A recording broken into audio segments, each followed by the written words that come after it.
Hello students, ray optics का NCERT का question number 9.3 हम डिस्कस कर रहे हैं। क्या कहता है क्वेश्चन में? A tank is filled with water to a height of 12.5 centimetre. The apparent depth of the needle lying at the bottom of the tank is measured by a microscope to be 9.4 centimeter. What is the refractive index of the water?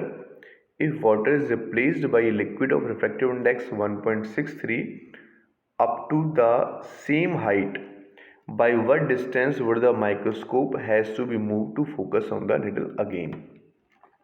Okay, तो ये कह रहा है बच्चों कि ये हमारे पास यहाँ पर एक वाटर टैंक है और इस वाटर टैंक में हम कंसीडर कर लेते हैं कि यहाँ पर एक निडल है।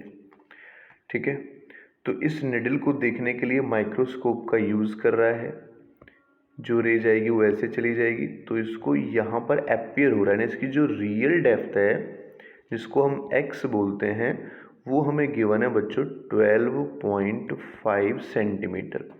और जो यहाँ से यहाँ तक का जिसको हम y बोल रहे हैं, y हमें गिवन है जिस डिस्टेंस पे वो उठा हुआ दिखाई दे रहा है 9.4 सेंटीमीटर। हमें निकालना है रिफ्रैक्टिव इंडेक्स। तो हमें पता है जो रिफ्रैक्टिव इंडेक्स होता है वो real depth upon apparent depth के इक्वल होता है। तो रियल डेप्थ है बच्चों हमारे पास 12.5 centimetre, 12.5 centimetre and apparent depth है हमारे पास 9.4 सेंटीमीटर। ठीक है, तो इनको हम डिवाइड करेंगे और सॉल्व करेंगे तो रिफ्रैक्टिव इंडेक्स आ जाएगा 1.33।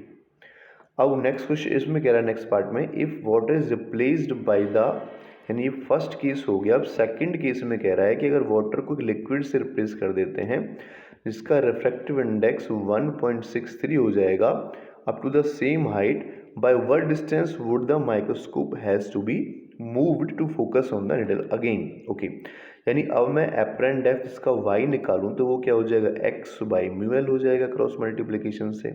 अब x है मेरे पास बच्चों 12.5 और रिफ्रैक्टिव इंडेक्स है 1.63। अगर मैं इसको डिवाइड करता हूँ तो मुझे मिल जाता है 7.66 सेंटीमीटर। ठीक है, 7.66 सेंटीमीटर। तो पहले जो इसकी हाइट थी बच्चों यहाँ से यहाँ तक, इसकी जो हाइट थी यहाँ से यहाँ तक वो थी 9.4। अब कितना आया 7.66। तो हमें माइक्रोस्कोप जो मूव करना पड़ेगा, माइक्रोस्कोप मूव्ड टू फोकस, ठीक है, वो क्या हो जाएगा 9, यानी अब थोड़ा और ऊपर हो गया है, यानी हमें इसको यहाँ से यहाँ तक इतना मूव करना पड़ेगा। तो 9.4 माइनस के 7.66 करेंगे तो 1.74 सेंटीमीटर इतना हमें इसको मूव करना पड़ेगा।